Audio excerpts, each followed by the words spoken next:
ಈಗ ರಾಯರು ದೇಹ ಸಮೇತ ಹೋದ್ರು ರಾಯರು. ಅದಾದ ನಂತರ ರಾಯರು ತುಂಬಾ ಜನಕ್ಕೆ ಕಾಣಿಸ್ತಿದ್ರು, ವಾಣಿ ಕೇಳಿದ್ರು, ದರ್ಶನ ಕೊಟ್ಟರು. ನಿಮ್ಗೆ ಏನಾದ್ರೂ ಕಾಣ್ತದೆ ಅಂತಂದ್ರೆ ಯಾವ್ದಾದ್ರು ಕಾಣುವ ವಸ್ತುವಿಗೆ ನಾಶ ಇದೆ, ಆದ್ರೆ ಆತ್ಮಕ್ಕೆ ನಾಶ ಯಾಕಿಲ್ಲ ಅಂತಂದ್ರೆ ಅದು ಕಣ್ಣಿಂದ ನೋಡಲಾಗದು. ಈಗ ರಾಯರ ದರ್ಶನ ಎಷ್ಟೋ ಜನಕ್ಕಾಯ್ತು ಅಂತಾರೆ. ಆ ಭಕ್ತಾದಿಗಳು ಯಾರಿದ್ರು ಅಥವಾ ರಾಯರೇ ಕೊಟ್ಟಂತ ಅನುಗ್ರಹ? ಎಲ್ಲರೂ ಮಂತ್ರಾಲಯಕ್ಕೆ ಹೋಗ್ತಾರೆ, ಎಲ್ಲರೂ ರಾಯರ ಕಾಲದಲ್ಲಿ ಭೇಟಿ ಮಾಡಿದ್ರು. ಕೆಲವರಿಗೆ ಯಾಕೆ ರಾಯರು ದರ್ಶನ ಕೊಟ್ರು ಅಂತಂದ್ರೆ ಮಂತ್ರಾಲಯ ಯಾವಾಗಲೂ ಜನ ತುಂಬಿರ್ತಾರೆ. ರಾಯರು ಮಾಡ್ತಿರ್ತಕ್ಕಂಥ ಪವಾಡಗಳು ಅಲ್ಲಿ ಯಾಕೆ ಹೆಚ್ಚು? ಮಂತ್ರಾಲಯ ಅನ್ನೋ ಒಂದು ಊರಿದೆಯಲ್ಲ, ಅಲ್ಲಿ ಕೂಡ ನೀನು ಹೋಗಿ ಒಂದು ತಿಂಗಳಿದ್ರೆ ಗೊತ್ತಾಗ್ತದೆ ಎಷ್ಟು ಪಾಪಿಗಳಿದ್ದಾರೆ ಅಂತ. ಅವರಿಗೆ ಈ ಮಂತ್ರ ವರ್ಕ್ ಆಗೋದಿಲ್ಲ. ಆದರೆ ಎಲ್ಲೋ ದೂರದಿಂದ ಈಗ ರಜನಿಕಾಂತ್ ಅವ್ರಿಗೆ ವರ್ಕ್ ಆಯ್ತು, ರಾಜ್ಕುಮಾರ್ ವರ್ಕ್ ಆಯ್ತು, ಜಗ್ಗೇಶ್ ಕೂಡ ವರ್ಕ್ ಆಯ್ತು. ಪವಾಡ ಆಗಬೇಕಾದ್ರೆ ನೀನ್ ರೆಡಿ ಇರಬೇಕು. ಈಗ ರಾಘವೇಂದ್ರ ಸ್ವಾಮಿಗಳು ಅವರು ಸಮಾಧಿ ತಲುಪಬೇಕಂತ ಸ್ಥಿತಿ ಅಥವಾ ಪರಿಸ್ಥಿತಿ ಯಾಕೆ? ಅದು ಸಮಾಧಿಗಳಲ್ಲಿ 9 ಸಮಾಧಿ ಇದೆ. ಲಯ ಸಮಾಧಿ, ಭಾವ ಸಮಾಧಿ, ಸಹಜ ಸಮಾಧಿ, ಸಾಯುಜ್ಯ ಸಮಾಧಿ. 8ನೇದು ಸವಿಕಲ್ಪ ಸಮಾಧಿ, 9ನೇದು ನಿರ್ವಿಕಲ್ಪ ಸಮಾಧಿ. ನಿರ್ವಿಕಲ್ಪ ಈಸ್ ಅಲ್ಟಿಮೇಟ್, ಅವನಿಗೆ ಇನ್ನೂ ಜನ್ಮ ಇಲ್ಲ, ಜೀವನ್ ಮುಕ್ತ. ರಾಯರು ಅವರು ಯಾವ ಸಮಾಧಿ ಸ್ಥಿತಿ ತಲುಪಿದೆ? ಅವರು ಭಕ್ತಿ ಯೋಗದಲ್ಲಿದ್ರು, ಮೂಲರಾಮನನ್ನು ಉಪಾಸನೆ ಮಾಡ್ತಿದ್ರು. ಹಾಗೆ ಪಂಚಮುಖಿ ಹನುಮಾನ್ ನಿರಂತರವಾಗಿ ಜಪ ಮಾಡ್ತಾ ಮಾಡ್ತಾ ಮಾಡ್ತಾ ಮಾಡ್ತಾ ಅವರಿಗೆ ಆ ಸಮಾಧಿ ಪ್ರಾಪ್ತಿ. ಅವರು ಯಾವಾಗ ಸನ್ಯಾಸತ್ವನ ಸ್ವೀಕರಿಸ್ತಾರೆ, ಆಮೇಲೆ ಅವ್ರ ಹೆಂಡತಿ ಮಾಡ್ಕೋತಾರೆ. ನಾನು 1 ಕೋಟಿ ಜನ ಉದ್ಧಾರ ಮಾಡ್ತೀನಿ ಅಂದಾಗ ಒಬ್ಬ ವ್ಯಕ್ತಿ ಅದಕ್ಕೆ ತ್ಯಾಗ ಮಾಡ್ತಾರೆ. ಆಕೆ ಯಾಕೆ ತನ್ನ ಜೀವ ಕಂಡುಕೊಂಡಿದ್ದು? ಸಾವಿರಾರು ಜನ ಈ ಕೆರೆಯಿಂದ ಜೀವನ ಮಾಡ್ತಾರೆ ಒಂದು ಉದ್ದೇಶಕ್ಕೆ. ನನ್ನ ಒಂದು ಜೀವ ಹೋದ್ರೂ ಪರವಾಗಿಲ್ಲ ಅಂತಕ್ಕಂಥದ್ದು. ಗೌಡ್ರು ಕಟ್ಟಿಸಿದ ಕೆರೆ, ಆ ಕೆರೆ ಕಟ್ಟಿದ ಮೇಲೆ ಅದು ತುಂಬಿರ್ತದೆ. ಆ ತುಂಬಿದ ಕೆರೆಗೆ ಹೋಗ್ಬಿಟ್ಟು ಹಾರ್ಪಳ್ತಾಳಕ್ಕೆ ಗೀಜ್ ಬರ್ತಿರ್ಲಿಲ್ಲ. ಅವಾಗ ಕೆರೆ ಕಟ್ಟೆ ಒಡೆಯೋದು ನಿಂತೋಯ್ತು ಅಂತ ಒಂದು ಪ್ರತೀತಿ. ವಿಷ್ಣುವಿಂದ ಹಿಡಿದು ಸಾಕಷ್ಟು ಜನ ದೇವರುಗಳಿದ್ರು ಕೂಡ ಅವರು ಹನುಮಂತನ್ನೇ ಉಪಾಸನೆ ಯಾಕೆ? ಅದೇ ರಹಸ್ಯ. ಪಂಚಮುಖಿ ಅಂತಂದ್ರೆ 5 ಮುಖ ಅಲ್ಲ, ಬದುಕಿರುವ ಎಲ್ಲರೊಳಗಡೆ ವಿಶ್ವದಾದ್ಯಂತ 5 ಪ್ರಾಣಗಳು 5 ಮುಖವಾಗಿ ಸಂಚಾರ ಮಾಡ್ತವೆ. ಅದಕ್ಕೆ ಪ್ರಾಣೋಪಾನ ಯಾನೋಧಾನ ಸಮಾನ ಅಂತ. ಈ 5 ಮುಖವಾಗಿ ಕೆಲಸ ಮಾಡ್ತಕ್ಕಂಥ ಪ್ರಾಣಗಳಿಗೆ, ಮುಖ್ಯ ಪ್ರಾಣಗಳಿಗೆ ಪಂಚಮುಖ. ರಾಯರ ವಿಚಾರದಲ್ಲಿ ಅವರು ಬರೀ ನಾನು 700 ವರ್ಷಗಳ ಕಾಲ ಮಾತ್ರನೇ ಇಲ್ಲಿರ್ತೀನಿ ಅಂತ ಹೇಳಿದ್ರು. ಅವರೇ ಹೇಳಿದ್ರು. ಇದೆಲ್ಲ ಏನು ಅಂತಂದ್ರೆ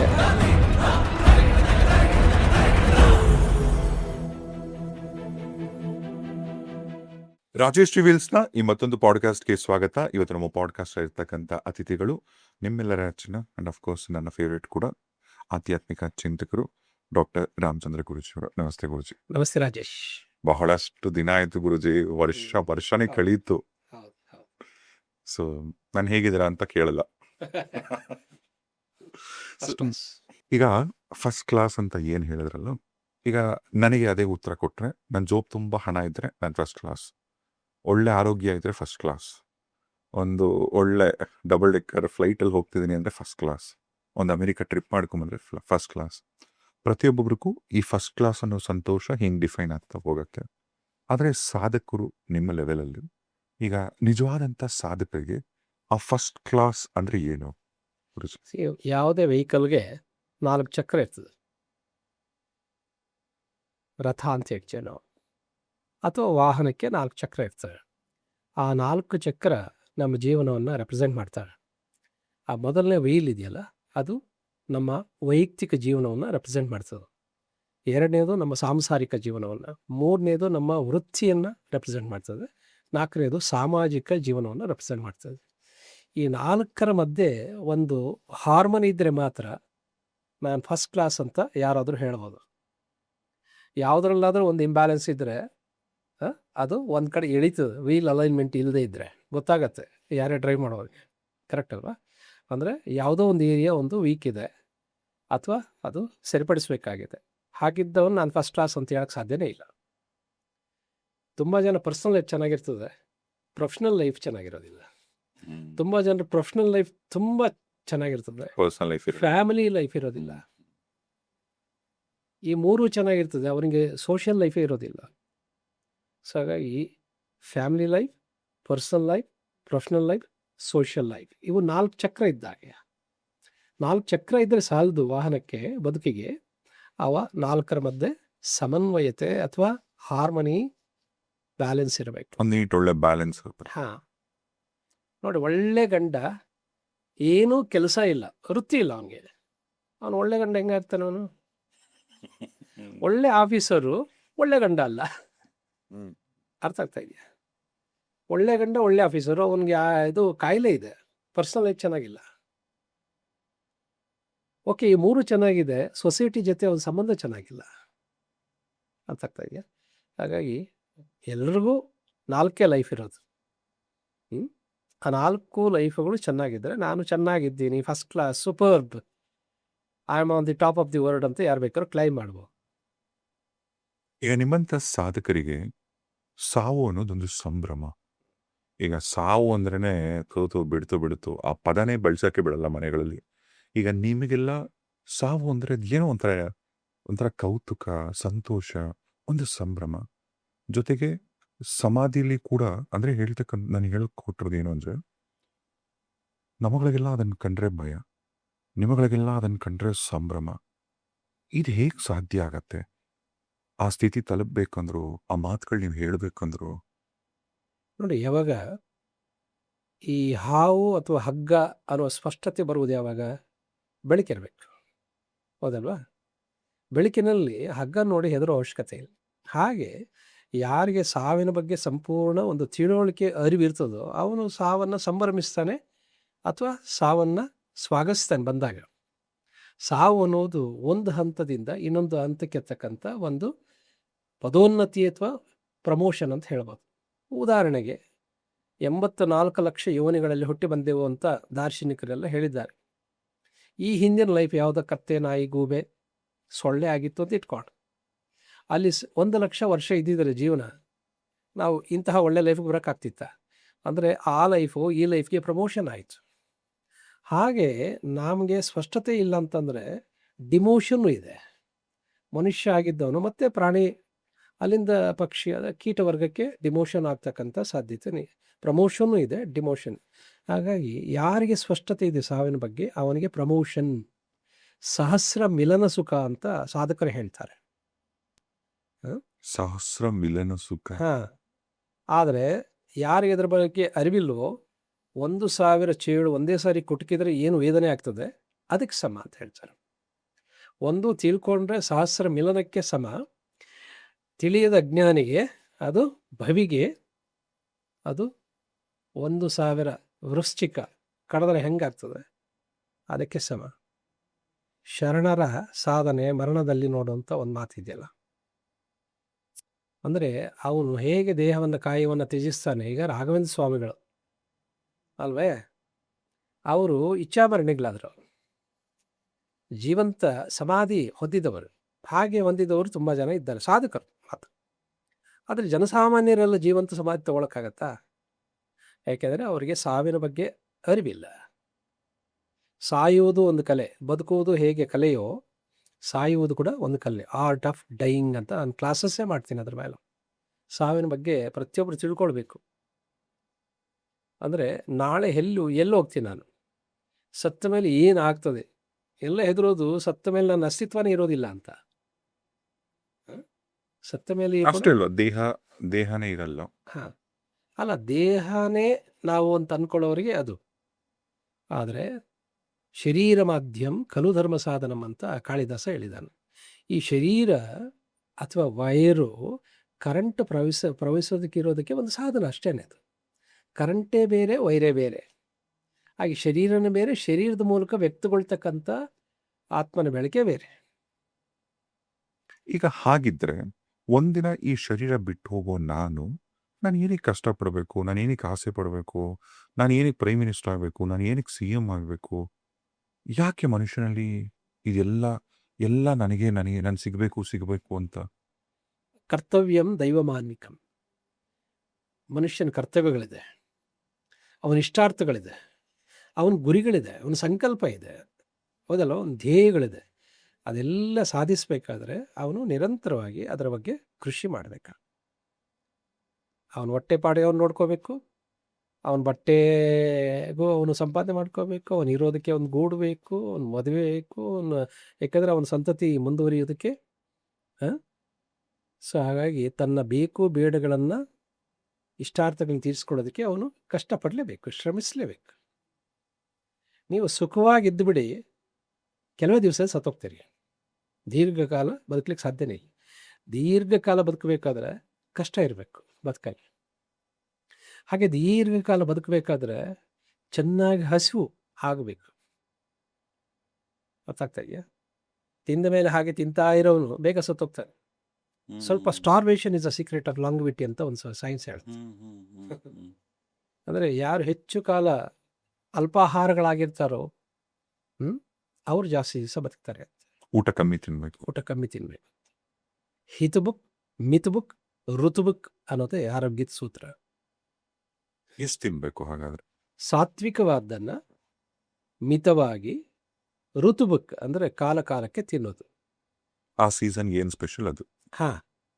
ಒಪ್ಪತ್ತು ಯೋಗಿ, ಎರಡೊತ್ತು ಭೋಗಿ, ರೋಗಿ, ಮೂರೊತ್ತು ರೋಗಿ ಅಂತ ಹೇಳ್ಬಾ. 3 ಹೊತ್ತು ತಿನ್ನೋನ್ ರೋಗಿ. ಹಾಗೆ ತಿಂತಾನೇ ಇರೋದಕ್ಕೆ, ತಿನ್ನೋದಕ್ಕಂತಾನೆ ಕೆಲವರು ಹುಟ್ಟಿರ್ತಾರೆ.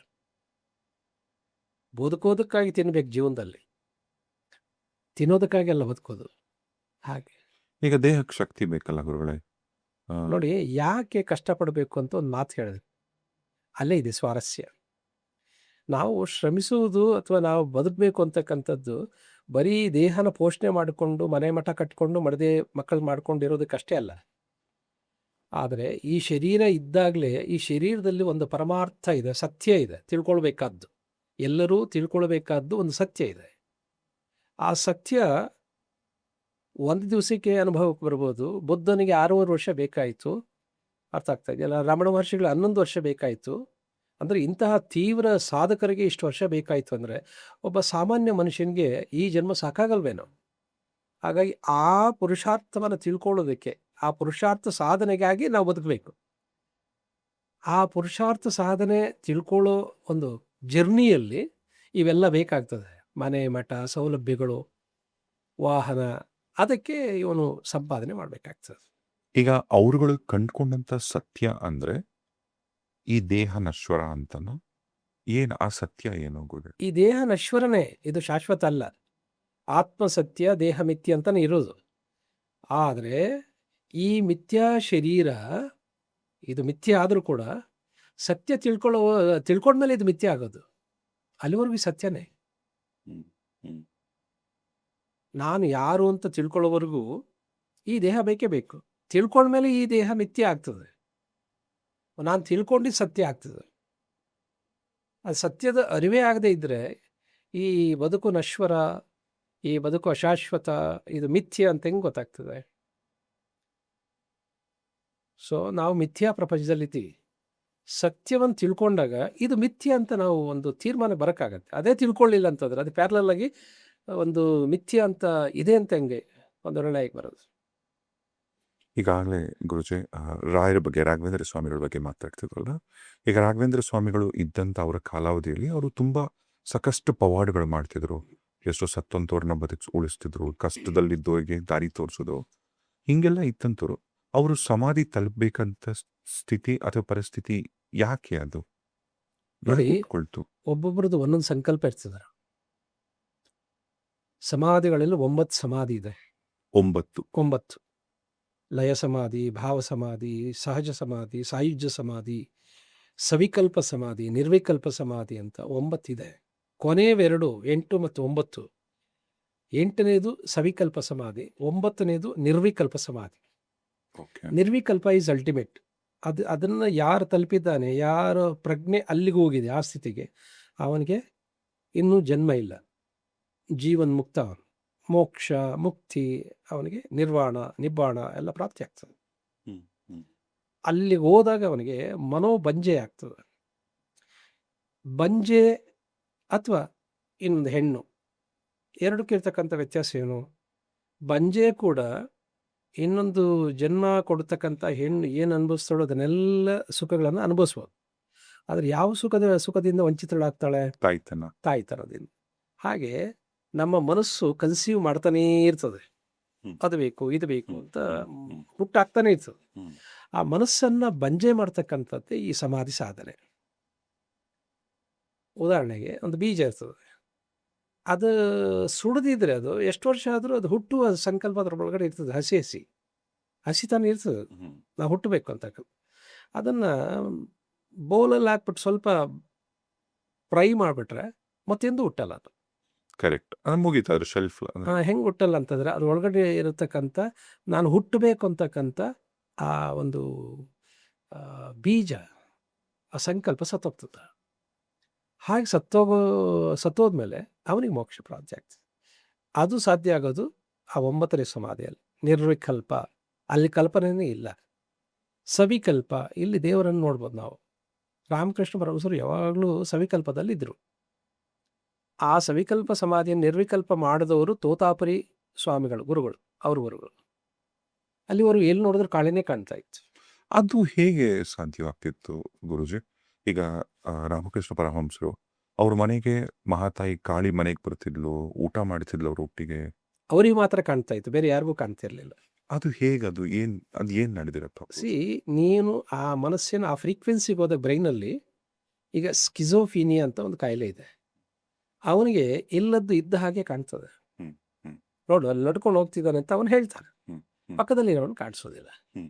ಅಂದರೆ ಬ್ರೈನ್ ಸರ್ಟನ್ ಫ್ರೀಕ್ವೆನ್ಸಿಗೆ ಹೋದಾಗ ನೀವು ಇಲ್ಯೂಷನು, ಡಿಲ್ಯೂಷನು, ಹ್ಯಾಲಿಸಿನೇಷನ್ಸ್ ಇವೆಲ್ಲ ಬರ್ತಾರೆ. ಹಾಗೆ ಭಕ್ತಿಯೋಗದಲ್ಲಿ ಭಕ್ತಿಯ ಪರಾಕಾಷ್ಠೆಗೆ ಏರಿದವರಿಗೆ ಅವರಿಗೆ ದೇವರ ದರ್ಶನ ಆಗ್ತದೆ.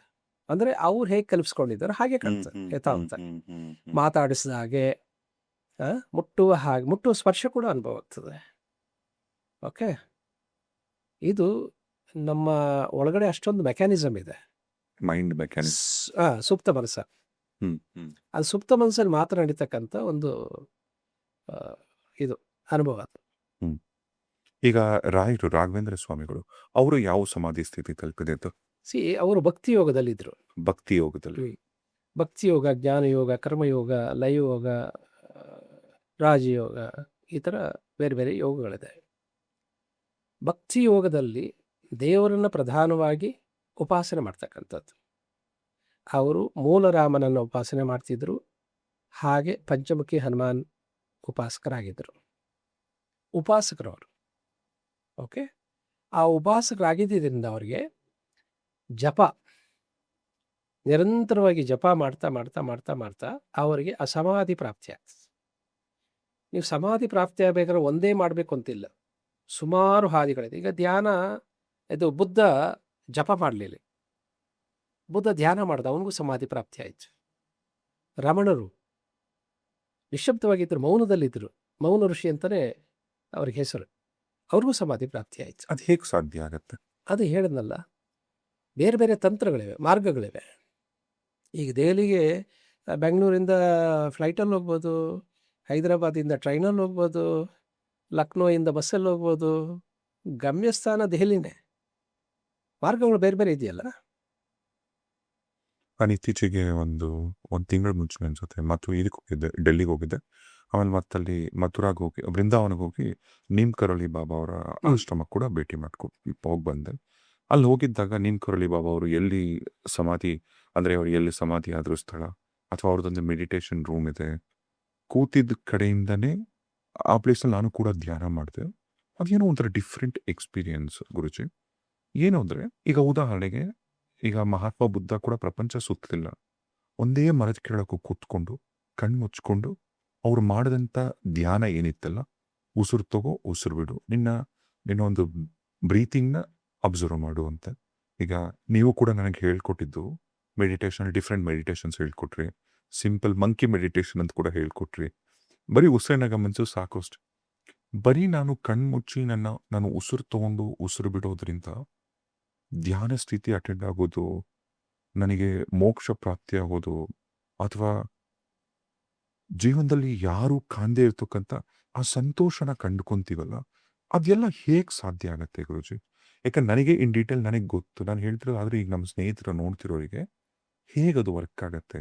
ಸುಖ ಬೇರೆ, ಸಂತೋಷ ಬೇರೆ, ಆನಂದ ಬೇರೆ. ಆನಂದ, ಬುದ್ಧ ತಲುಪಿದ್ದು ಆನಂದ.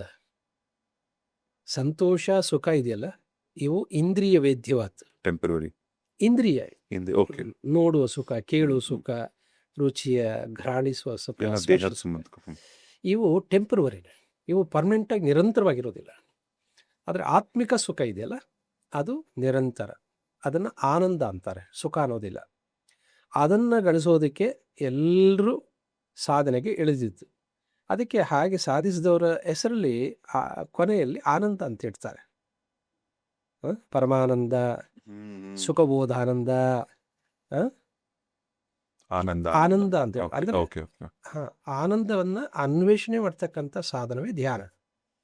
ಆ ಮಾರ್ಗದಲ್ಲಿ ಆ ಆತ್ಮಿಕ ಸುಖವನ್ನ ಅರಿಸಿ ಹೋದವರು ರಾಘವೇಂದ್ರ ಸ್ವಾಮಿಗಳು. ಅವ್ರು ಹುಡುಕೊಂಡಿದ್ದು ಜಪ ಸಾಧನೆ. ನಿರಂತರವಾಗಿ ಜಪ ಮಾಡ್ತಾ ಇದ್ದಾರೆ, ಮೈಂಡು ಸೈಲೆನ್ಸ್ಗೆ ಹೋಗ್ತದೆ, ಸೈಲೆನ್ಸಿಂದ ಸಮಾಧಿಗೆ ಹೋಗ್ತದೆ. ಈ ಸಮಾಧಿ ಅನ್ನೋ ಪದಕ್ಕೆ ವೈಜ್ಞಾನಿಕವಾಗಿ ಇರ್ತಕ್ಕಂಥ ಹೆಸರು ಹೈಬರ್ನೇಷನ್.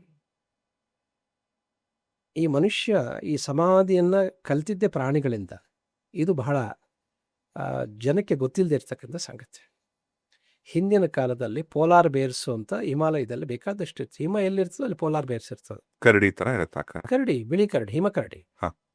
ಅದು 6 ತಿಂಗಳು ಅನ್ನಾಹಾರ ಇಲ್ಲದೆ ಸಮಾಧಿಯಲ್ಲಿ ಇರ್ತದೆ.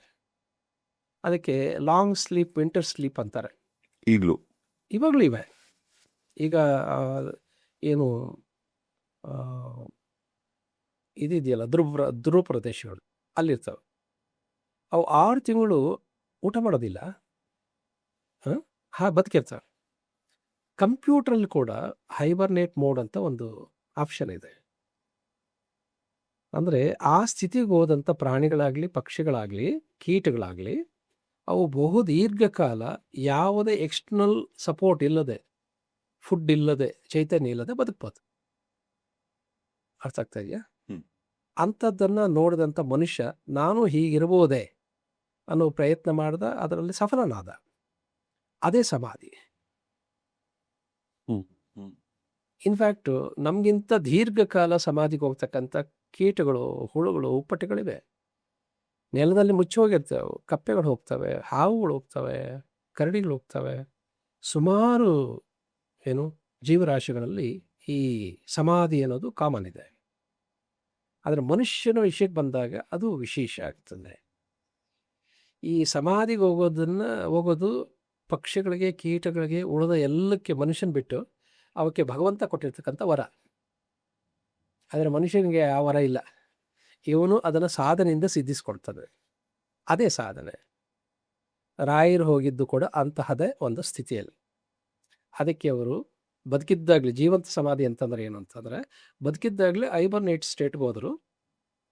ಅಲ್ಲೇ ಎಷ್ಟೋ ವರ್ಷ ಇದ್ದರು ಅವರು. ಅರ್ಥ ಆಯ್ತಾ? ಹಾಗಾಗಿ ಅದು ಆ ಒಂದು ಮಂತ್ರಾಲಯ ಅಂತಕ್ಕಂಥದ್ದು ಒಂದು ಇವತ್ತು ಕೂಡ ಕೋಟ್ಯಾಂತರ ಭಕ್ತರನ್ನು ತನ್ನತ್ತ ಸೆಳೆಯುವ ಆ ಒಂದು ದಿವ್ಯತೆಯನ್ನು ಪಡ್ಕೊಂಡಿದೆ, ಡಿವಿನಿಟಿನ. ಈಗ ಮಂತ್ರಾಲಯದಿಂದ ಸ್ವಲ್ಪ ದೂರದಲ್ಲೇನೆ ಪಂಚಮುಖಿ ಆಂಜನೇಯನ ದೇವಸ್ಥಾನ ಇದೆ. ಅಲ್ಲಿ ರಾಯರು 12 ವರ್ಷಗಳ ಕಾಲ ಆರಾಧನೆ, ಉಪಾಸನೆ ಮಾಡಿದ್ರು ಹನುಮಂತಂದು ಅಂತ ಹೇಳ್ತಾರೆ. ಇಲ್ಲಿ 2 ವಿಚಾರಗಳು. ಒಂದು, ರಾಯರಿಗೆ ಅವರು ನರಸಿಂಹನ ಅವತಾರದಲ್ಲಿ, ಅಂದ್ರೆ ಅವರು ವಿಷ್ಣು ಭಕ್ತರಾಗಿದ್ದರು. ಮತ್ತೆ ರಾಯರಾಗಿ ಅವರ ಹಿಂದಿನ ಜನ್ಮದಲ್ಲಿ ಅವರು ಪ್ರಹ್ಲಾದರಾಗಿದ್ರು. ಆಮೇಲೆ ರಾಘವೇಂದ್ರ ಸ್ವಾಮಿಗಳಾದರು. ವಿಷ್ಣುವಿಂದ ಹಿಡಿದು ಸಾಕಷ್ಟು ಜನ ದೇವರುಗಳಿದ್ರು ಕೂಡ ಅವರು ಹನುಮಂತನ್ನೇ ಉಪಾಸನೆ ಯಾಕೆ ಮಾಡಿದ್ರು? ಅದೇ ರಹಸ್ಯ. ಇವತ್ತಿಗೂ ಜನಕ್ಕೆ ಆ ಪಂಚಮುಖಿ ಅಂತಕ್ಕಂಥ ಆ ತತ್ವ ಗೊತ್ತಿಲ್ಲ, ಅದರ ರಹಸ್ಯನೂ ಗೊತ್ತಿಲ್ಲ. ಪಂಚಮುಖಿ ಅಂತಂದ್ರೆ 5 ಮುಖ ಅಲ್ಲ. ಎಲ್ಲರೊಳಗಡೆ, ಬದುಕಿರುವ ಎಲ್ಲರೊಳಗಡೆ ವಿಶ್ವದಾದ್ಯಂತ 5 ಪ್ರಾಣಗಳು 5 ಮುಖವಾಗಿ ಸಂಚಾರ ಮಾಡ್ತವೆ. ಅದಕ್ಕೆ ಪ್ರಾಣೋಪಾನ ವ್ಯಾನೋಧಾನ ಸಮಾನ ಅಂತ. ಆ ಪ್ರಾಣದ ಪ್ರತೀಕವೇ ಹನುಮ ಮಧ್ಯದಲ್ಲಿದ್ದಾನೆ, ಅದು ಹೃದಯದಲ್ಲಿದೆ. ಇನ್ನೊಂದು ಬಲಗಡೆ ಗರುಡ ಇದ್ದಾನೆ, ಅದು ಕಂಠದಲ್ಲಿದೆ ನಮ್ಮಲ್ಲಿ. ನನ್ನ ವಾಲ್ತೇಕರ್. ಅದು ಸಿಂಬಾಲಿಕ್. ಅದು ಕಂಠದಲ್ಲಿ ಗರುಡ ಇದ್ದಾನೆ. ನಾಭಿ ಅಂದರೆ ಹೊಟ್ಟೆಯಲ್ಲಿ ಸಮಾನವಾಯು ಇದೆ, ಅಲ್ಲಿ ನರಸಿಂಹ ಇದ್ದಾನೆ. ನೋಡಿ, ನರಸಿಂಹ ಅಲ್ಲೇ ಇದ್ದಾನೆ, ಹನುಮ ಇಲ್ಲಿದ್ದಾನೆ ಅನ್ನೋದಕ್ಕೆ ಸಿಂಬಾಲಿಕ್ ಆಗಿ ಹೆಂಗೆ ಹೇಳ್ಬೋದು ಅಂತಂದರೆ, ಆಂಜನೇಯ ಎದೆ ಬಗೆದ, ಅದು ನರಸಿಂಹ ಎದೆ ಬಗೆಯಲಿಲ್ಲ, ಹೊಟ್ಟೆಯನ್ನು ಬಗೆದ.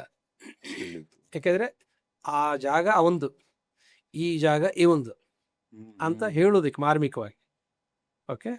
ಅದೇ ಥರ ವರಾಹ ಇದ್ದಾನೆ ಮೂಲಾಧಾರದಲ್ಲಿ, ಸ್ವಾದಿಷ್ಠಾನದಲ್ಲಿ ಹಯಗ್ರೀವ ಇದ್ದಾನೆ. ಈ 5 ಮುಖವಾಗಿ ಕೆಲಸ ಮಾಡ್ತಕ್ಕಂಥ ಪ್ರಾಣಗಳಿಗೆ, ಮುಖ್ಯ ಪ್ರಾಣಗಳಿಗೆ ಪಂಚಮುಖ.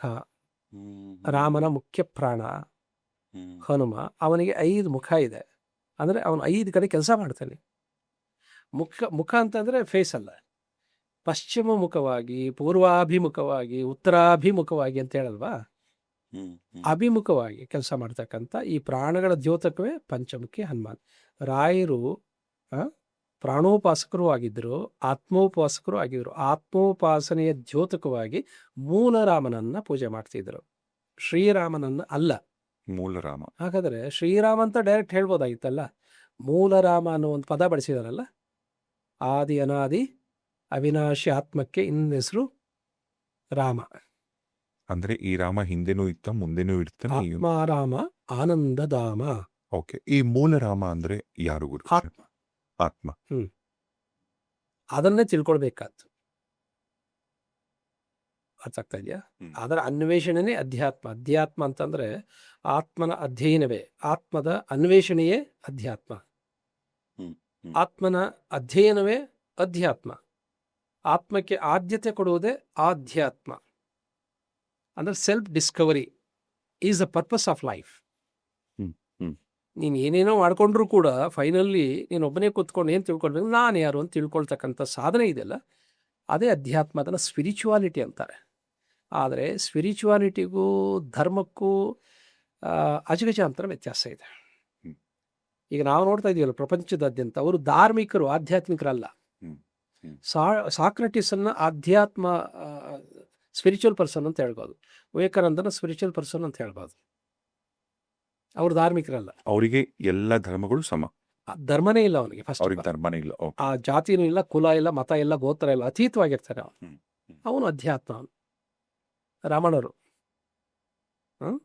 ಸೊ ಹಾಗಿರ್ತಾರೆ ಅವರು. ಆದರೆ ಇವತ್ತು ಪ್ರಪಂಚ ತುಂಬ ನಮ್ಗೆ ಕಾಣೋದೇನು ಅಂದರೆ ಧರ್ಮಗಳ ಮಧ್ಯೆ ನಡೀತಕ್ಕಂಥ ತಿಕ್ಕಾಟ, ಘರ್ಷಣೆ.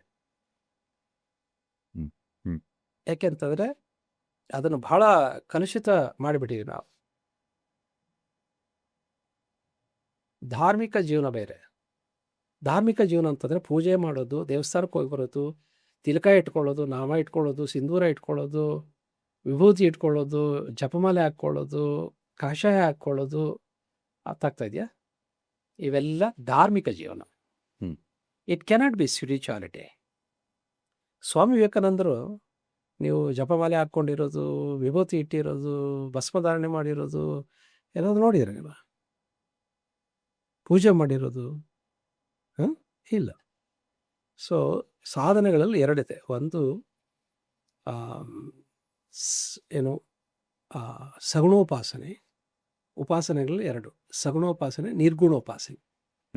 ವಿವೇಕಾನಂದರು ನಿರ್ಗುಣೋಪಾಸಕರಾಗಿದ್ದರು, ರಾಮಕೃಷ್ಣ ಪರಮಹಂಸರು ಸಗುಣೋಪಾಸಕರಾಗಿದ್ದರು. ಸಗುಣೋಪಾಸನೆಯಲ್ಲಿ ಪೂಜೆ ಬರ್ತದೆ. ಎರಡೂ ಬೇಕು. ಮೊದಲು ಸಗುಣ ಬೇಕು, ಸಗುಣದಿಂದ ನಿರ್ಗುಣಕ್ಕೆ ಹೋಗ್ಬೇಕು. ಭಾಳಷ್ಟು ಜನ ಈ ಸಗುಣೋಪಾಸನೆಯಲ್ಲಿ ಬರ್ತವೆ ಇವೆಲ್ಲ ಧರ್ಮಗಳು, ದೇವರುಗಳು. ಅಧ್ಯಾತ್ಮದಲ್ಲಿ ದೇವರಿಲ್ಲ. ಈಗ ಬುದ್ಧ ಯಾವ ದೇವರನ್ನು ಪೂಜೆ ಮಾಡ್ದ? ರಮಣ ಮಹರ್ಷಿ ಯಾವ ದೇವರನ್ನು ಪೂಜೆ ಮಾಡಿದ್ರು? ವಿವೇಕಾನಂದರ ಆರಾಧ್ಯ ದೈವ ಯಾವುದು? ಅಲ್ಲ, ರಮಣ ಮಹರ್ಷಿಗಳು ತಿರುವಣ್ಣಾಮಲೆಯಲ್ಲಿ ಇದ್ರು, ಪೂಜೆ ಮಾಡಿದ್ರ? ಪೂಜೆ ಮಾಡಿದ್ರ? ಇಲ್ಲ. ತಿರುವಣ್ಣಾಮಲೆಯಲ್ಲಿ ಇದ್ರು. ಅರುಣಾಚಲೇಶ್ವರನ ಪೂಜೆ ಮಾಡ್ತಿದ್ರು ನಿತ್ಯ? ಇಲ್ಲ. ಅವ್ರು ಸುಮ್ಮನೆ ಕೂತಿರ್ತಿದ್ರು, ಸೈಲೆನ್ಸ್. ಅಂದರೆ ಸ್ಪಿರಿಚುವಾಲಿಟಿ ಹ್ಯಾಸ್ ನೋ ರಿಲಿಜನ್. ಅದಕ್ಕೆ ಯಾವುದೇ ದೇವರಿಲ್ಲ, ಜಾತಿ ಇಲ್ಲ, ಕುಲ ಇಲ್ಲ, ಮತ ಇಲ್ಲ, ಗೋತ್ರ ಇಲ್ಲ, ಭೇದ ಭಾವನೆ ಇಲ್ಲ. ಅಂಥದ್ದು ಸ್ಪಿರಿಚುವಾಲಿಟಿ. ಅಂದರೆ ಈಗ ಅಮೆರಿಕನ್ ಸ್ಪಿರಿಟ್ಟು, ಇಂಡಿಯನ್ ಸ್ಪಿರಿಟ್ಟು, ಬಾಂಗ್ಲಾ ಸ್ಪಿರಿಟ್ಟು, ಇರಾನ್ ಸ್ಪಿರಿಟ್ಟು ಅಂತ ಇರುತ್ತಾ? ಅಂದರೆ American current, Indian current, Iran current ಅಂತ ಇಲ್ಲ. ಆಮೇಲೆ ಏನನ್ನು ಬೇಕಾದ್ರೂ ಏನು ಅಡಲ್ಟ್ರೇಟ್ ಮಾಡ್ಬೋದು ಜಗತ್ತಲ್ಲಿ. ಕರೆಂಟನ್ನು ಮಾಡೋಕ್ಕಾಗೋದಿಲ್ಲ. ಮಾಡಿ ತೋರಿಸಿ ನೋಡೋಣ. ಅಡಲ್ಟ್ರೇಟೆಡ್ ಕರೆಂಟ್, ಅಡಲ್ಟ್ರೇಟೆಡ್ ಪೆಟ್ರೋಲ್ ಇದೆ, ನೀರು ಏನು ಎಣ್ಣೆ, ಅಡಲ್ಟ್ರೇಟೆಡ್ ಫುಡ್ ಇದೆ, ಅಡಲ್ಟ್ರೇಟೆಡ್ ವಾಟರ್ ಇದೆ. ಕರೆಕ್ಟಾ? ಅಡಲ್ಟ್ರೇಟೆಡ್ ಕರೆಂಟ್ ಇದೆಯಾ? ಅದು ಆತ್ಮ. ಅದನ್ನು ಯಾರು ಕರಪ್ಟ್ ಮಾಡೋಕ್ಕಾಗಲ್ಲ. ಅದು ಯಾವಾಗಲೂ ಶುದ್ಧ ಚೈತನ್ಯ ಅಂತಲೇ ಹೇಳೋದು. ವಿದ್ಯುತ್ತನ್ನು ಅದನ್ನು ಅಡಲ್ಟ್ರೇಟ್ ಮಾಡಲಾಗದು. ಆ ಚೈತನ್ಯ ಶುದ್ಧವಾದದ್ದು ಆದರೆ ಈಗ ಫಾರ್ ಎಕ್ಸಾಂಪಲ್ ನಿಮ್ಮಲ್ಲಿರ್ತಕ್ಕಂಥ ಆತ್ಮ, ನನ್ನಲ್ಲಿರ್ತಕ್ಕಂಥ ಆತ್ಮ. ಏನೇನೂ ವ್ಯತ್ಯಾಸ ಇಲ್ಲ. ಓಕೆ. ಹಾಗಿದ್ರೆ ನನ್ನಲ್ಲಿ ನಾನು ಕೆಟ್ಟ ಗುಣಗಳನ್ನ ರೂಢಿಸ್ಕೊಂಡಿದ್ದೀನಿ. ಇದು ನನ್ನ ಆತ್ಮ ರೂಢಿಸ್ಕೊಳ್ತಾ? ಆತ್ಮ ಅಲ್ಲ, ಆತ್ಮವನ್ನು ಆವರಿಸಿರ್ತಕ್ಕಂಥ ಪದರಗಳು, ಮನೋಪದರಗಳು, ಓಕೆ. ಭಾವನಾ ಪದರಗಳು, ಇವೆರಡೇ. ಕಾಸಲ್ ಬಾಡಿ, ಎಮೋಷನಲ್ ಬಾಡಿ ಮತ್ತು ಮೆಮರಿ. ದೇಹ ಬಿಟ್ಟಾಗ ಇದು ಕೂಡ ಕ್ಯಾರಿ ಮಾಡ್ಕೊಂಡು ಹಾ. ಹೋಗ್ತದೆ. ಇವು ಆತ್ಮನ ಜೊತೆ ಇವು ಆವರಿಸಿರ್ತವೆ, ಅದನ್ನು ಸಪರೇಟ್ ಆಗಿಬಿಡೋದಿಲ್ಲ. ಯಾಕೆಂದರೆ ಆತ್ಮ ಇಲ್ಲದೆ ಇವಕ್ಕೆ ಅಸ್ತಿತ್ವನೇ ಇಲ್ಲ.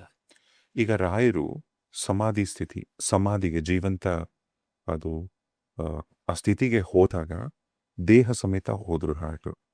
ಅದಾದ ನಂತರ ರಾಯರು ತುಂಬ ಜನಕ್ಕೆ ಕಾಣಿಸ್ತಿದ್ರು, ಒಳಗಿಂದ ಆಶ್ಚರ್ಯವಾಣಿ ಕೊಟ್ರು. ಕೇಳಿಸೋದು, ದರ್ಶನ ಕೊಟ್ಟರು. ಹಾಗೇನು ಈ ದರ್ಶನ ಎಲ್ಲ ಸವಿಕಲ್ಪ ಸಮಾಧಿಯಲ್ಲೇ ಬರ್ತದೆ. ನಿನ್ಗೆ ಏನಾದರೂ ಕಾಣ್ತದೆ ಅಂತಂದರೆ, ಯಾವುದಾದ್ರೂ ಕಾಣುವ ವಸ್ತುವಿಗೆ ನಾಶ ಇದೆ. ನೀನು ಈ ಭೌತಿಕ ಚಕ್ಷುಗಳಿಂದ ಏನೆಲ್ಲ ನೋಡ್ತೀಯ ವಸ್ತುಗಳನ್ನು ಅಥವಾ ಫಿಸಿಕ್ಸನ್ನು, ಅದಕ್ಕೆ ಸಾವಿದೆ. ಸೂರ್ಯನಿಗೂ ಸಾವಿದೆ, ಚಂದ್ರನಿಗೆ ಸಾವಿದೆ, ನಕ್ಷತ್ರಕ್ಕೂ ಸಾವಿದೆ, ಈ ಬ್ರಹ್ಮಾಂಡಕ್ಕೆ ಸಾವಿದೆ. ಎಷ್ಟೋ ಸಾರಿ ಸತ್ತಿದೆ, ಎಷ್ಟೋ ಸಾರಿ ಹುಟ್ಟಿದೆ. ಇದು ಬಿಗ್ ಬ್ಯಾಂಗ್ ಥಿಯರಿಗಳು ಎಷ್ಟೋ ಸಾರಿ ಆಗಿದೆ. ಅದು ನೀನು ಕಣ್ಣಿಂದ ನೋಡೋ ಭೌತಿಕ ಸ್ವರೂಪಕ್ಕೆ ನಾಶ ಇದೆ. ಅರ್ಥ ಆಗ್ತಾ ಇದೆಯಾ? ಆದರೆ ಆತ್ಮಕ್ಕೆ ನಾಶ ಯಾಕಿಲ್ಲ ಅಂತಂದರೆ, ಅದು ಕಣ್ಣಿಂದ ನೋಡಲಾಗದು. ನಿರಂಜನಂ ಚೈತನ್ಯಂ ಶಾಶ್ವತಂ ಶಾಂತಂ ವ್ಯೋಮಾತೀತಂ ನಿರಂಜನಂ ನಾದಬಿಂದು ಕಳಾತೀತಂ ಅಂಥದಕ್ಕೆ ನಾನು ನಮಿಸ್ತೀನಿ. ತಸ್ಮೈ ಶ್ರೀ ಗುರುವೇ ನಮಃ ಅಂತ ಅದಕ್ಕೆ ಹೇಳಿರೋದು. ಎಲ್ಲರೊಳಗಡೆ ಇರ್ತಕ್ಕಂಥ ಚೈತನ್ಯ ಒಂದೇ. ಆದರೆ ಆ ಚೈತನ್ಯವನ್ನು ಆವರಿಸಿರ್ತಕ್ಕಂಥ ಮೇಡ್ ಇನ್ ಅಂತ ಒಂದಿದೆ. ಕರೆಂಟ್ ಮೇಡ್ ಇನ್ ಇಲ್ಲ, ಅದೆಲ್ಲ ಯೂನಿವರ್ಸಲ್. ಅದು ಮೇಡ್ ಇನ್ ಬಲ್ಬ್ ಇದೆ. Made in India, made in Japan, made in America ಇರ್ಬೋದು. ಬಲ್ಬಿಗೆ ಸಾವಿದೆ ಹೊರತು ಕರೆಂಟ್ ಸತ್ತೋಯ್ತು ಅಂತ ಯಾರಾದ್ರೂ ಹೇಳ್ತಾರ? ಈ ಬಲ್ಬ್ ಅನ್ನೋದು ಈ ದೇಹ. ಈಗ ಹಾಗಿದ್ರೆ ಈಗ ರಾಯರ ದರ್ಶನ ಎಷ್ಟೋ ಜನಕ್ಕಾಯಿತು ಅಂತಾರೆ. ಇನ್ಫ್ಯಾಕ್ಟ್ ಒಬ್ಬ ಬ್ರಿಟಿಷ್ ಅಧಿಕಾರಿ ಅಲ್ಲಿಗೆ ಬಂದಾಗ ಅವ್ರಿಗೂ ಕೂಡ ರಾಯರು ಕಾಣಿಸ್ಕೊಂಡಿದ್ರು. ಸಾಕಷ್ಟು ಪವಾಡಗಳೆಲ್ಲ ಆಗಿತ್ತಲ್ಲ. ಇದು ಆ ಭಕ್ತಾದಿಗಳು ಯಾರಿದ್ರು ಅವರ ಒಂದು ಆತ್ಮ, ಅವರ ಒಂದು ಸೋಲ್ಗೆ ಆದಂಥ ಅನುಗ್ರಹನ ಅಥವಾ ರಾಯರೇ ಕೊಟ್ಟಂಥ ಅನುಗ್ರಹನ? ಇಲ್ಲ, ಯಾವಾಗಲೂ ನಿನ್ನಲ್ಲಿ ಆ ಒಂದು ಫೇತ್ ಇರಬೇಕು. ಆ ಫೇತ್ ಅನ್ನೋದೇ ಇಷ್ಟೆಲ್ಲ ಪವಾಡಗಳನ್ನು ಮಾಡಿಸುತ್ತೆ. ರಾಯರು ಮಾಡಬೇಕಾಗಿಲ್ಲ. The amount of faith you have on guru Sarvabhauma, ಅದು ಅಲ್ಲಿ ಪವಾಡ ಆಗೋದು. ಅದಕ್ಕೆ ಪ್ಲೆಸಿಬೋ ಎಫೆಕ್ಟ್ ಅಂತ ಹೇಳ್ತೀವಿ ನಾವು. ಅರ್ಥ ಆಗ್ತಾ ಇದೆಯಾ? ಈಗ ರಾಯರು ಸುಮಾರು ಜನಕ್ಕೆ ದರ್ಶನ ಕೊಟ್ಟರು. ಸುಮಾರು ಅಂತ ಹೇಳ್ತೀವಿ ಹೊರತು ಎಲ್ಲರೂ ಅಂತ ಹೇಳೋಕ್ಕಾಗಲ್ಲ. ಕರೆಕ್ಟ್. ಯಾಕೆಲ್ಲರೂ? ಎಲ್ಲರೂ ಮಂತ್ರಾಲಯಕ್ಕೆ ಹೋಗ್ತಾರೆ, ಎಲ್ಲರೂ ರಾಯರ ಕಾಲದಲ್ಲಿ ಭೇಟಿ ಮಾಡಿದ್ರು. ಕೆಲವರಿಗೆ ಯಾಕೆ ರಾಯರು ದರ್ಶನ ಕೊಟ್ಟರು ಅಂತಂದರೆ, ಅವನಿಗೆ ಆ ಭಕ್ತಿಯ ಪರಾಕಾಷ್ಠೆ ತಲುಪಿದ್ದ. ಯಾವಾಗ ಅದೊಂದು ಗೆರೆ ಇರ್ತದೆ, ನೀರು 99.99ವರೆಗೂ ಕುದಿಯೋದಿಲ್ಲ. ಯಾವಾಗ 100 ಡಿಗ್ರಿ ಶಾಖ ಮೀರ್ತದೆ, ಕುದಿಯಕ್ಕೆ ಶುರು ಮಾಡ್ತದೆ. ಆದರೆ ಇಲ್ಲಿ ಕುದಿಯುವ ಬಿಂದು 0.1% ಇದು ಚೇಂಜ್ ಮಾಡುತ್ತೆ. ಅದು ಅಲ್ಲಿವರೆಗೂ ಅದು ಕುದಿಯೋದಿಲ್ಲ, ಸುಮ್ಮನೆ ಇರ್ತದೆ. ಯಾರಲ್ಲಿ 99.999 ಇದೆಯೋ ಅವ್ರಿಗೆ ದರ್ಶನ ಆಗೋದಿಲ್ಲ. ಯಾಕೆ? ಅದು 100 ಆಗಬೇಕು, ಪರಿಪೂರ್ಣ ಆದ. ಅಂಥವ್ರಿಗೆ ಮಾತ್ರ ದೇವರ ದರ್ಶನ ಆಗ್ತದೆ, ರಾಯರ ದರ್ಶನ ಆಗ್ತದೆ. ಆಂಜನೇಯನ ದರ್ಶನ ಅವ್ರಿಗಾಗಿತ್ತು. ಯಾರಿಗೆ? ರಾಯರಿಗಾಗಿತ್ತು. ಅಂದರೆ ಅಷ್ಟು ಅವರಿಗೆ ನಂಬಿಕೆ ಇತ್ತು. ನಂಬಿ ಕೆಟ್ಟವರಿಲ್ಲ, ನಂಬದೇ ಕೆಟ್ಟ ಹಿರಣ್ಯಕಶಿಪು, ನಂಬಿ ಉದ್ಧಾರದ ಪ್ರಹ್ಲಾದ. ನಂಬಿದವನಿಗೆ ಕಲ್ಲಲ್ಲಿಯೂ ದೇವರು, ನಂಬದವನಿಗೆ ಎಲ್ಲಿಹನು ದೇವರು. ಇದೇ ಪ್ರಶ್ನೆ ಅಷ್ಟೆ. ಫೇತ್. ಹಿಪ್ನೋಸಿಸಲ್ಲಿ ಫೇತೇ ಇಂಪಾರ್ಟೆಂಟ್. ಈ ಫೇತ್ ಇದ್ದರೆ ಕ್ಯಾನ್ಸರ್ ವಾಸಿ ಆಗತ್ತೆ ಕಣ್ರಿ. ಎಷ್ಟೋ ದೇವರುಗಳ ಮೇಲೆ ನಂಬಿಕೆ ಇಟ್ಟು ಅವ್ರ ಕೆಲಸ ಕಾರ್ಯಗಳಾಗಿದ್ದಿಲ್ವಾ? ಹಾಗಾದ್ರೆ ದೇವರೇ ಬಂದು ಆ ಕೆಲಸ ಕಾರ್ಯ ಮಾಡಿಕೊಟ್ನ ಅಂತಂದ್ರೆ ಇಲ್ಲ. ಇವರಿಟ್ಟಂಥ ನಂಬಿಕೆನೇ ಆ ಕೆಲಸ ಮಾಡುವ ಹಾಗೆ ಅದು ಪ್ರಚೋದನೆ ಮಾಡ್ತದೆ. ಮತ್ತೆ ಹಾಗಿದ್ರೆ ಕೆಲವ್ರ ಜೀವನದಲ್ಲಿ ಕೆಲವ್ರು ನಂಬಿಕೆನೇ ಇಟ್ಟಿರಲ್ಲ, ಒಳ್ಳೇದಾಗ್ತಾನೇ ಇರತ್ತವ್ರು ಎಲ್ಲ. ಆ ಒಂದು ಹಿಂದಿಂದು ಎಪಿಸೋಡ್ 1 ಒಂದು ಬಹಳ ಒಳ್ಳೆ ಪುಣ್ಯ ಡೆಪಾಸಿಟ್ ಇದೆ. ಅಂದ್ರೆ ಈ ಜನ್ಮದ ಫಸ್ಟ್ ಹಾಫ್ ಅಲ್ಲ ಅಥವಾ ಪಾಸ್ಟ್ ಲೈಫ್ಸ್ ಇಲ್ಲ? Every life is an episode. Okay. ಈಗ ರಾಜೇಶ್, ನಿಂದು ಇದೇ ಎಪಿಸೋಡ್ ಅಲ್ಲ, ಇದು ಫಸ್ಟ್ ಎಪಿಸೋಡ್ ಅಲ್ಲ, ಹ್ಮ್. ಹಿಂದೆ ಎಪಿಸೋಡ್ಗಳಿರ್ತವೆ. ಆ ಎಪಿಸೋಡಲ್ಲಿ ಎಲ್ಲೂ ಒಳ್ಳೇದೇ ಇರೋದಿಲ್ಲ. ಅರ್ಥ ಆಗ್ತಾ ಇದೆಯಾ? ಹ್ಮ್. ಒಂದರಲ್ಲಿ ನೀನು ವಿಲನ್ ಆಗಿರ್ತೀಯ. ಅದ್ರಲ್ಲಿ ಹೀರೋ ಆಗಿರುತ್ತೆ. ಹಾ, ಈಗ ದರ್ಶನ್ ದುರ್ಯೋಧನ ಮಾಡ್ದ, ಇನ್ನೊಂದೇ ಸಿನಿಮಾದಲ್ಲಿ ಒಂದು ಒಳ್ಳೆ ಜನನಾಯಕ ಅವನು, ಹೌದಲ್ವಾ? ಸಿನಿಮಾ, ಪ್ರತಿ ಲೈಫ್ ಕೂಡ ಒಂದು ಸಿನಿಮಾ. ನಾವು ಖಳನಾಯಕನೂ ಆಗಿರ್ತೀವಿ, ಹೀರೋನೂ ಆಗಿರ್ತೀವಿ, ಕಮಿಡಿಯನ್ನೂ ಆಗಿರ್ತೀವಿ, ಎಲ್ಲ ಆಗಿರ್ತೀವಿ, ಶಕುನಿನೂ ಆಗಿರ್ತೀವಿ. ಮತ್ತೆ ಈಗ ರಾಯರ ವಿಚಾರದಲ್ಲಿ ಅವರು ಬರೀ ನಾನು 700 ವರ್ಷಗಳ ಕಾಲ ಮಾತ್ರನೇ ಇಲ್ಲಿರ್ತೀನಿ ಅಂತ ಹೇಳಿದ್ರು. ಅದ್ರ ಅರ್ಥ ಏನು? ನೋಡಿ, ಅವರೇ ಹೇಳಿದ್ರು ಇಲ್ಲೋ ಅನ್ನೋದಕ್ಕೆ ಸರಿಯಾದ ದಾಖಲೆಗಳಿಲ್ಲ. ಇದೆಲ್ಲ ಏನು ಅಂತಂದರೆ ಐತಿಹ್ಯದಲ್ಲಿ ಬರ್ತದೆ. ಈ ಮೈಥಾಲಜಿ ಅಂತಂದರೆ ಅದೇನೆ ಮಿತ್. ಈ ಸ್ಥಳ ಇತಿಹಾಸ, ಸ್ಥಳ ಐತಿಹ್ಯ ಅಂತ ಹೇಳ್ತಾರೆ. ಈಗ ಯಾವುದೇ ದೇವಸ್ಥಾನಕ್ಕೆ ಹೋದಾಗ ನೀವು ಸ್ಥಳ ಪುರಾಣ ಅಂತ ಹೇಳ್ತಾರೆ. ಇಲ್ಲಿ ಸಾಕ್ಷಾತ್ ಪರಶುರಾಮರು ಬಂದು ಪ್ರತಿಷ್ಠಾಪನೆ ಮಾಡಿದಂಥ ವಿಗ್ರಹ ಅಂತ ಹೇಳ್ತಾರೆ. ಅಗಸ್ತ್ಯ ಮಹಾಮುನಿಗಳು ಬಂದ್ ಮಾಡಿ ಮಾಡಿದ್ರು ಅಂತ ಹೇಳ್ತಾರೆ. ಯಾಕೆ ಅಂತಂದರೆ ಹಾಗೆ ಹೇಳಿದ್ರೆ ನಿಮಗೆ ನಂಬಿಕೆ ಜಾಸ್ತಿ ಆಗತ್ತೆ. ಓ, ಅವರೇ ಬಂದು ಸ್ವಯಂ ತಮ್ಮ ಕೈಯಾರೆ ಪ್ರತಿಷ್ಠಾಪನೆ ಮಾಡಿದ್ರೆ ಅನ್ನೋ ಒಂದು ಫೇತ್ ಕ್ರಿಯೇಟ್ ಆಗತ್ತೆ. ಹಾಗಾಗಿ ಸ್ಥಳ ಪುರಾಣ ಅಂತ ಇರ್ತದೆ. ಯಾವುದೇ ವ್ಯಕ್ತಿಗಳ ಬಗ್ಗೆ ಬರೆಯುವಾಗ ಸಕಾರಾತ್ಮಕವಾದ್ದನ್ನು ಬರೀತಾರೆ ಹೊರತು ನಕಾರಾತ್ಮಕವಾದ್ದನ್ನು ಬರೆಯೋದಿಲ್ಲ. ಗಾಂಧೀಜಿಯಿಂದ ಹಿಡ್ಕೊಂಡು ನೆಹರುವರೆಗೆ. ನಾವು ಅಷ್ಟೇ, ನಾನು ಸತ್ಯವನ್ನೇ ಹೇಳ್ತೀನಿ ಅಂತ ಹೇಳಿದ್ರು ಕೂಡ ಒಂದಷ್ಟು ನಮ್ಮಲ್ಲಿ ನಾವು ನಮ್ಮನ್ನು ಕಾಪಾಡಿಕೊಂಡೇ ಹೇಳ್ತೀವಿ ನಾವು, ಹೌದಾ? ಸತ್ಯ ಗೊತ್ತಿದ್ರು ಕೂಡ. ಸೊ ಹಾಗೆ ನಿನ್ನನ್ನು ಕಾಪಾಡಿಕೊಳ್ಳದೇನೂ ಹೇಳತಕ್ಕಂಥ ಒಂದು ಪ್ರೊಸೀಜರ್ ಇದೆ, ನಾರ್ಕೋ ಅನಾಲಿಸಿಸ್. ನೀನು ಅದನ್ನು ಕಾಪಾಡ್ಕೊಳ್ಳೋಕ್ಕಾಗಲ್ಲ, ನೀನು ಗೊತ್ತಿರೋ ಸತ್ಯ. ಹಾಗೆ ಹೇಳಿಸ್ತಕ್ಕಂಥ ಸೈನ್ಸ್ ಹೆಸರೇ ನಾರ್ಕೋ ಅನಾಲಿಸಿಸ್. ಕ್ರಿಮಿನಲ್ಸ್ ಮಾಡ್ತಾರೆ. ಅವನು 3rd ಡಿಗ್ರಿ ಟಾರ್ಚರ್ ಕೊಟ್ಟರೆ ಅವನು ಹೇಳೋದಿಲ್ಲ, ಆದರೆ ನಾರ್ಕೋ ಮಾಡಿದಾಗ ಹೇಳ್ತಾರೆ ಅವನು. ಅಂದರೆ ಅವನು ಬಚ್ಚಿಟ್ಕೊಂಡು ನಾನು ಹೇಳಬಾರ್ದು ಅಂತಿದ್ರೂ ಕೂಡ ಅದು ಹೇಳುವಂತೆ ಮಾಡೋ ಒಂದು ವಿಜ್ಞಾನ ಇದೆ ಅಂತ ಆಯ್ತು. Science with proof. ಹ್ಮ್. ಮತ್ತೆ ಈಗ ರಾಯರ ವಿಚಾರದಲ್ಲಿ ಈಗ ಅವರು ಅಂದ್ರೆ ಮಹಾನ್ ಸಾಧ್ವಿ, ಎಲ್ಲರಿಗಿಂತ ಹೆಚ್ಚಾಗಿ ಅವ್ರು ಮಾಡ್ತಿರತಕ್ಕಂಥ ಪವಾಡಗಳು ಎಷ್ಟೋ ಜನರ ಜೀವನಕ್ಕೆ ದಾರಿದೀಪ ಆಗಿದ್ದಾರೆ. ಅದೆಲ್ಲ ಒಂದ್ ಕಡೆ ಆದ್ರೆ ಈಗ ರಾಯರ ಚರಿತ್ರೆಯನ್ನೇ ಅವರು ಯಾವಾಗ ಸನ್ಯಾಸತ್ವನ ಸ್ವೀಕರಿಸ್ತಾರೆ ಆಗ ಅವರ ಹೆಂಡತಿ ಮಕ್ಕಳನ್ನ ಬಿಟ್ಟು ಸನ್ಯಾಸತ್ವ ಸ್ವೀಕರಿಸ್ತಾರೆ. ಆಮೇಲೆ ಅವ್ರ ಹೆಂಡತಿ ಆತ್ಮಹತ್ಯೆ ಮಾಡ್ಕೋತಾರೆ, ಆಕೆ ಪಿಶಾಚಿಯಾಗಿ ಮತ್ತೆ ಬರ್ತಾರೆ. ಈಗ ರಾಯರು ಒಬ್ರು ಮಹಾನ್ ಸಾಧ್ವಿ ಹೀಗೆ ಬಂದಾಗ ಅವರಿಂದಾಗಿ ಅವ್ರ ಹೆಂಡತಿ ಆತ್ಮಹತ್ಯೆ ಮಾಡ್ಕೊಂಡ್ರು. ಇದು ಎಷ್ಟು ಸರಿ ಎಷ್ಟು ತಪ್ಪು ಇದು ಈ ವಿಚಾರದಲ್ಲಿ? ಬಹುಜನ ಹಿತಾಯ ಅಂತ ಹೇಳ್ತೇನೆ. ಈಗ 140 ಕೋಟಿ ಜನ ಉಳಿಸೋದಕ್ಕೆ, ಕಾಯೋದಕ್ಕೆ ನಾವು ಬಾರ್ಡ್ರಲ್ಲಿ ಒಂದಷ್ಟು ಜನ ಕೊಂದಾಕ್ತೀವಿ. ಅದು ಅಪರಾಧ ಅಂತ ನಮ್ಗನ್ಸೋದೇ ಇಲ್ಲ. ಅರ್ಥ ಆಗ್ತಾ ಇದೆಯಾ? ಹಾಗೆ ನಾನು 1 ಕೋಟಿ ಜನ ಉದ್ಧಾರ ಮಾಡ್ತೀನಿ ಅಂದಾಗ ಒಬ್ಬ ವ್ಯಕ್ತಿ ಅದಕ್ಕೆ ತ್ಯಾಗ ಮಾಡ್ತಾರೆ. ಕೆರೆಗೆ ಹಾರ ಅಂತ ಒಂದು ನೀವು ಕೇಳಿರ್ತೀರಿ. ಆಕೆ ಯಾಕೆ ತನ್ನ ಜೀವ ಕಂಡ್ಕೊಂಡಿದ್ದು? ಸಾವಿರಾರು ಜನ ಈ ಕೆರೆಯಿಂದ ಜೀವನ ಮಾಡ್ತಾರೆ ಅನ್ನೋ ಒಂದು ಉದ್ದೇಶಕ್ಕೆ ನನ್ನ ಒಂದು ಜೀವ ಹೋದ್ರೂ ಪರವಾಗಿಲ್ಲ ಅಂತಕ್ಕಂಥದ್ದು. ಬಲಿದಾನ ಬೇರೆ, ಆತ್ಮಹತ್ಯೆ ಬೇರೆ. ಆ ಕೆರೆಗೆ ಹಾರ ಕತೆ ನಿಮ್ ಕೇಳಿ.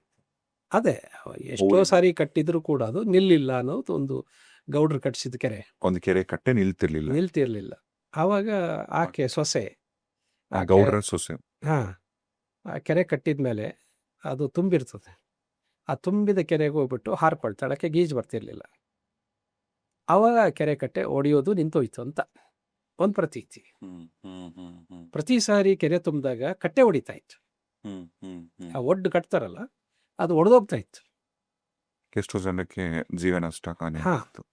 ಹಾಗೆ 1,00,000 ಜನ ನನ್ನಿಂದ ಬದುಕ್ತಾರೆ ಅಂತ ಅಂದಾಗ ಒಬ್ಬರು ಜೀವದಾನ ಮಾಡ್ತಾರೆ, ಅದು ಬಲಿದಾನ ಅಂತ ಹೇಳ್ತಾರೆ. ಈಗ ರಾಯರ ಥರನೇ ಎಷ್ಟೋ ಜನ ಈಗ ಸಮಾಧಿ ಸ್ಥಿತಿನ ತಲುಪಿದ್ದಾರೆ, ಜೀವಂತ ಸಮಾಧಿಗಳಾಗಿರ್ತಕ್ಕಂಥದ್ದು. ತುಂಬ ಜನ ಯೋಗಿಗಳಿದ್ರು ಕೂಡ ಈಗ ರಾಯರ ಪವಾಡಗಳು ಅದ್ಭುತ. ಇತ್ತೀಚಿನ ವರ್ಷಗಳಲ್ಲಂತೂ ನೋಡ್ತಾ ಹೋದ್ರೆ ಮಂತ್ರಾಲಯ ಯಾವಾಗಲೂ ಜನ ತುಂಬಿರ್ತಾರೆ. ಅಲ್ಲಿ ಆ ಸ್ಥಳದಲ್ಲಿ ಅಥವಾ ರಾಯರು ಮಾಡ್ತಿರ್ತಕ್ಕಂಥ ಪವಾಡಗಳು ಅಲ್ಲಿ ಯಾಕೆ ಹೆಚ್ಚು? ಬೇರೆ ಯೋಗಿಗಳಿಗಿಂತ ಮಂತ್ರಾಲಯದಲ್ಲಿ ಪಾಪಿಗಳಿಲ್ಲ ಅಂತಲ್ಲ, ತಪ್ಪಾಗಿ ತಿಳಿಬೇಡ. ಮಂತ್ರಾಲಯ ಅನ್ನೋ ಒಂದು ಊರಿದೆಯಲ್ಲ, ಅಲ್ಲಿ ಕೂಡ ನೀನು ಹೋಗಿ ಒಂದು ತಿಂಗಳಿದ್ರೆ ಗೊತ್ತಾಗ್ತದೆ ಎಷ್ಟು ಪಾಪಿಗಳಿದ್ದಾರೆ ಅಂತ. ಅವರಿಗೆ ಈ ಮಂತ್ರ ವರ್ಕ್ ಆಗೋದಿಲ್ಲ. ಆದರೆ ಎಲ್ಲೋ ದೂರದಿಂದ, ಈಗ ರಜನಿಕಾಂತ್ ಅವ್ರಿಗೆ ವರ್ಕ್ ಆಯಿತು, ರಾಘವೇಂದ್ರ ಇದು ರಾಜ್ಕುಮಾರ್ಗೆ ವರ್ಕ್ ಆಯಿತು, ಜಗ್ಗೇಶ್ ಕೂಡ ವರ್ಕ್ ಆಯಿತು. ದ್ವಾರಕೀಶ್ವರಿ ವರ್ಕ್ ಅರ್ಥ ಆಗ್ತಾ ಇದೆಯಾ? ಅಂದರೆ ಎಷ್ಟೋ ದೂರದಿಂದ ಅಲ್ಲಿಗೆ ಹೋಗೋವರೆಗೆ ಆ ಅಮೌಂಟ್ ಆಫ್ ಫೇತ್ ಇರ್ತದಲ್ಲ, ಅದರಿಂದ ವರ್ಕ್ ಆಗ್ತಿದೆ ಹೊರತು. ಈಗ ಕಾಶಿ ಅನ್ನೋದು ಪವಿತ್ರ ಜಾಗ ಆದರೂ ಕೂಡ ಕಾಶಿಯಲ್ಲಿ ಇರೋರೆಲ್ಲ ಆ ಒಂದು ಪವಿತ್ರ ನದಿಯ ಇಂದ ಪವಿತ್ರರಾಗಿದ್ದಾರಾ ಅಂತಂದರೆ ಇಲ್ಲವೇ ಇಲ್ಲ. ಅಲ್ಲಿ ಪಾಪಿಗಳಿದ್ದಾರೆ, ನಾನು ನೋಡಿದ್ದೀನಿ. ಅರ್ಥ ಆಗ್ತಾ ಇದೆಯಾ? ಹಾಗಾಗಿ ನೀವು ಅದು ಜನರಲೈಸ್ ಮಾಡೋದು ಬೇಡ. ಮಂತ್ರಾಲಯ ನೋ ಡೌಟ್ ಅದು ಆ ಮಂತ್ರವನ್ನು ಪಠಿಸಿ ಪಠಿಸಿ ಪಠಿಸಿ ಪಠಿಸಿ ಪಠಿಸಿ ಅದೊಂದು ವೈಬ್ರೆಂಟ್ ಪ್ಲೇಸೇ ಅದು. ಆದರೆ ಆ ವೈಬ್ರೆಂಟ್ ಪ್ಲೇಸಲ್ಲಿ ಕೂಡ ಈ ಪಾಪಿಗಳಿಗೆ ತಾಗೋದೇ ಇಲ್ಲ. ಆ ವೈಬ್ರೆಂಟ್ ಇದು ಇದೆಯಲ್ಲ, ವೈಬ್ಸ್ ಅಂತ ಹೇಳ್ತೀವಿ, ಅದು ಪಾಪಿಗಳ ಮನಸ್ಸು ಚೇಂಜ್ ಆಗೋದಿಲ್ಲ. ಅಲ್ಲಿ ಪಾಪಿಗಳಿದ್ದಾರೆ. ನೀವು ಒಂದು ತಿಂಗಳೋಗಿ ಉಳ್ಕೊಂಡು ಸ್ವಲ್ಪ ಸ್ಟಡಿ ಮಾಡಿ, ಅಲ್ಲಿ ಬೇಕಾದಷ್ಟು ಪಾಪ ಮಾಡೋರು, ದ್ರೋಹ ಮಾಡೋರು, ಅನ್ಯಾಯ ಮಾಡೋರು, ಜನಪೀಡಿತರು ಅಲ್ಲಿದ್ದಾರೆ.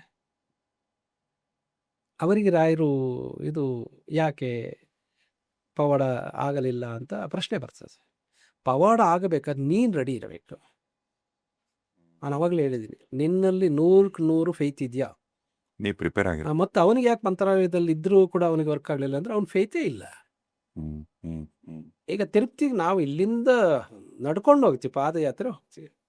ಆದರೆ ಅಲ್ಲೇ ತೆಂಗಿನಕಾಯಿ ಮಾಡೋವನಿಗೆ, ಅವನಿಗೆ ತಿರುಪ್ತಿ ವೆಂಕಟರಮಣ ಸ್ವಾಮಿ ಅಂತಂದರೆ ದುಡ್ಡು ಕೊಡೋ ನನಗೆ ದುಡ್ಡು ಕೊಡೋ ದೇವ್ರು ಅಷ್ಟೇ. ಆ ಭಕ್ತಿ ಆಗಲಿ, ಆ ಶ್ರದ್ಧೆ ಆಗಲಿ ಅಲ್ಲಿರೋರಿಗಿಲ್ಲ. ನೀವೊಂದು ಸುಮ್ಮನೆ ಪರೀಕ್ಷೆ ಮಾಡಿ, 24 ಗಂಟೆ ದೇವರ ಎದುರುಗಡೆನೇ ಒಬ್ಬನಿರ್ತಾನೆ. ನಾವು ಹೋಗಿ ಹಿಂಗೆ ನೋಡೋಷ್ಟೊತ್ಕೊಂಡು ತಳ್ತಿರ್ತಾನೆ, ಅವನಿಗೆ ಅದು ದೇವರೇ ಅಲ್ಲ. ಅಲ್ಲೇ ಯಾವಾಗಲೂ ನಿತ್ಯ ದರ್ಶನ ಮಾಡ್ತಿರ್ತಾನೆ, ಅವನ ಬದುಕಲ್ಲಿ ಪಾವನ ಆಯಿತು. ನಾವು ಒಂದು ಕ್ಷಣ ಕಣ್ ತುಂಬಿಕೊಂಡ್ರೆ ಸಾಕು ಅಂತ ಇಲ್ಲಿಂದ ಹೋಗಿರ್ತೀವಿ. ನಮಗೇನೋ ಅದ್ಭುತ ಆಗೋಯ್ತು, ಒಂದೇ ಕ್ಷಣದಲ್ಲಿ ದೇವ್ರು ನೋಡೋದು. ಆಗ್ಲೂಬಹುದು, ಇಲ್ಲ ಅಂತ ಹೇಳೋದಿಲ್ಲ. ಆದರೆ ಅಲ್ಲೇ ನಿತ್ಯ ಅವ್ನು ನೋಡ್ತಿರ್ತಾನೆ, ಪೋಯ ಅಂತ ತಳ್ತಿರ್ತಾನೆ. ನೋಡಿ, ಗಂಟೆಗಳು ದಿನಗಳ ಗಟ್ಟಲೆ. ಕರೆಕ್ಟ್. ಈಗ ತಿರುಪತಿಲಿ ಆಗ್ಲಿ ಕ್ಯೂ ನಿಂತಿರ್ತಾರೆ. ಎಷ್ಟೋ ಜನ ಪೂಜೆ ಮಾಡ್ತಕ್ಕಂಥ ಅರ್ಚಕರಿಗೆ ದೈವ ಕೃಪೆ ಆಗೋದೇ ಇಲ್ಲ. ಆಗಿದ್ದಿದ್ರೆ ಅವ್ರು ಯಾಕೆ ಸಾಧಾರಣ ಜೀವನ ಮಾಡ್ತಿದ್ದಾರೆ ಇವತ್ತು ಕೂಡ, ಬಡ ಅರ್ಚಕರಾಗೆ. ದೇವಸ್ಥಾನಕ್ಕೆ ಹೋದೊಂದು ಧನಿಕನಾದ ಅರ್ಚಕ 24 ಗಂಟೆ ದೇವ್ರ ಸೇವೆಯಲ್ಲಿ ಇರ್ತಕ್ಕಂಥವನು ಯಾರು? ದೇವರನ್ನ ತೊಳೆಯೋನವನು, ಬಟ್ಟೆ ಹಾಕೋನವನು, ನೈವೇದ್ಯ ಮಾಡೋನವನು, ಮಂತ್ರ ಹೇಳೋನವನು, is a incharge of God. ಅವನ ಬದುಕು ಯಾಕೆ ಬಂಗಾರ ಆಗಲಿಲ್ಲ ಅಂತ ನಾನು ಒಂದು ಪ್ರಶ್ನೆ ಕೇಳ್ತೇನೆ. ಯಾಕೆ ಆಗಲಿಲ್ಲ ಅಂತಂದರೆ, ಇವನು ಎಲ್ಲೋ ಚೆನ್ನೈಯಿಂದ ಬಂದವನಲ್ಲ, ಅವನಲ್ಲಿ ಹೃದಯದಲ್ಲಿರ್ತಕ್ಕಂಥ ಆರ್ದ್ರತೆ ಅವನಿಗಿಲ್ಲ ದೇವ್ರ ಮೇಲೆ. ಅಂದರೆ ನಿನ್ನ ಬದುಕಲ್ಲಿ ಪವಾಡ ಆಗಬೇಕಾದ್ರೆ ನೀನು ದೇವರ ಗುಡಿಯಲ್ಲೇ ಇದ್ರೂ ಏನು ಪ್ರಯೋಜನ ಆಗೋದಿಲ್ಲ. ನೀನು ಇಲ್ಲಿ ರೆಡಿ ಇಲ್ಲ. ಕಪ್ಪೆ ಯಾವಾಗಲೂ ತಾವರೆ ಎಲೆ ಹೂವಿನ ಕೆಳಗಡೆ ಇರ್ತದೆ, ಅದಕ್ಕೆ ಗೊತ್ತಾಗತ್ತೇನು ಅದು ಹೂವು, ಇದು ವಿಷ್ಣುವಿನ ಮುನಿ ಹೇಳ್ತದೆ, ಇದು ಪವಿತ್ರ ಅಂತ ಅದಕ್ಕೆ ಗೊತ್ತಾಗ್ತದೇನು? ಕೆಸರಲ್ಲೇ ಇರ್ತದೆ.